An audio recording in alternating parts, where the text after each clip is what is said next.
So we talked about the effects of the really high levels of estrogen, right? We know in pregnancy the levels are reaching quite literally thousands times higher than they ever are in a normal menstrual cycle, which is wild. They're growing baby bones, they're growing baby ligaments, all of those things. And that causes that ligament laxity that you mentioned, so making those ligaments longer, stretchier, more prone to problems. But then when we reach that postpartum period again, where the hormones come crashing down, very similar to menopause, we end up with really low levels of estrogen, and that causes issues as well, right? We see more issues with potential tears or brittle ligaments that can cause problems.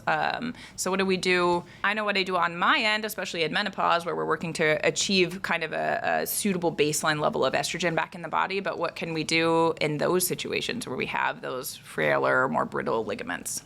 Yeah, so in a case like that, so in that postpartum or postmenopausal, I see a lot in my postmenopausal patients where their level of activity, let's say, I have had a patient recently, very active person, and developed an elbow injury, had some tennis elbow, or really what that is the tendon breaking down around the elbow. And initially wasn't super excited about the idea of injections because she was going to have to take a week or two off, and the activities that she was doing, it was her livelihood. And so it wasn't much of an option for her to take time off. And so I referred over to the medical center side and said, hey, let's get her hormones on track and see what we can do from there. And then maybe the treatment on my end can be a little less aggressive, a little bit easier on her body where she doesn't have to take much time off.